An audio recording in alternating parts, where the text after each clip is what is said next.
I never thought I'd end up in a standoff with a yoga pants wearing tyrant over a patch of tumbleweed, but there I was, shotgun in hand. Not loaded, mind you, just for show, staring down Evelyn Hargrove as she chainsawed through my barbed wire fence like it was butter.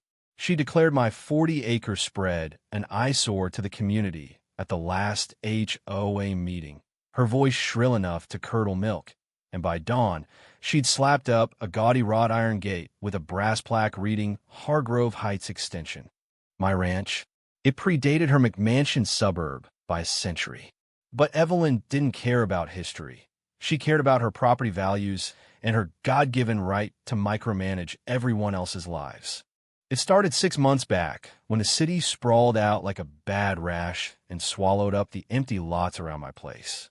I'd inherited the ranch from my granddad, prime grazing land for my Angus herd, with a creek running through it that kept the grass green even in July scorchers. Folks called me Jake the Hermit, and I liked it that way. Coffee black, boots scuffed, no neighbors yapping about covenants or color palettes. Then came the Hargrove Heights a pack of retirees and remote work techies who'd bought into the dream of rural luxury without reading the fine print on actual rural life. Evelyn was their queen bee, clipboard in one hand, Starbucks Veni in the other, enforcing rules like the Gestapo on a diet. The gate was her masterpiece of petty revenge. I'd skipped one too many meetings. Hell, I was branding calves while they debated mailbox fonts. And she'd rallied the board to annex my back 40 for a community trail.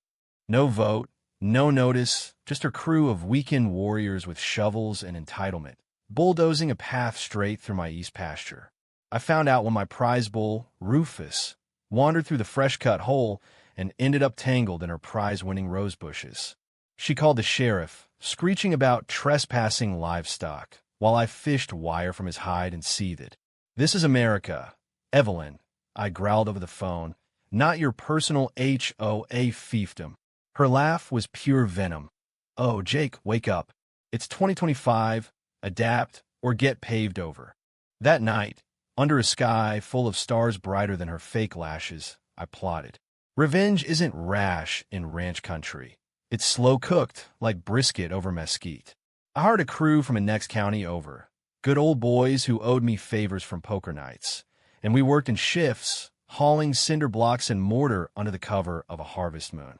By week 3, we'd erected a fortress, 12 feet high, topped with razor wire borrowed from the Border Patrol surplus, painted fire engine red to match her minivan.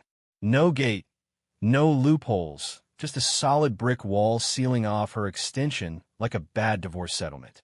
I even embedded a solar-powered floodlight that blared "no trespassing" in a loop of yodeling, because why not twist the knife with a little kitsch? Come morning, Evelyn's scream echoed across the valley like a banshee on Red Bull. I sipped my coffee on the porch, binoculars in hand, as she pounded on the bricks with her Lululemon-clad fists, hubby trailing behind with a drone for evidence. The HOA board showed up in a caravan of SUVs, faces purple as overripe plums, demanding an emergency session. "This is vandalism. Assault on property rights," she howled, live-streaming the whole circus to her 2K followers on Nextdoor. Comments flooded in. "Karen strikes again. Ranch bro for president." I waved from afar, hollering, "Morning, neighbors." Trails closed for maintenance, indefinitely. The fallout was sweeter than stolen honey. Her precious trail became a lawsuit magnet. Hikers tripped on my debris. One sued for a sprained ankle, and the board dissolved amid infighting over who greenlit her power trip. Evelyn's hubby filed for separation, muttering about toxic vibes, and her Insta empire crumbled under memes of her gate-to-wall glow-up. Last I heard, she's selling the McMansion at a loss, fleeing to Florida where the HOAs are even crazier. Me? I'm back to branding calves, Rufus fat and happy, the wall standing tall as a middle finger to suburbia.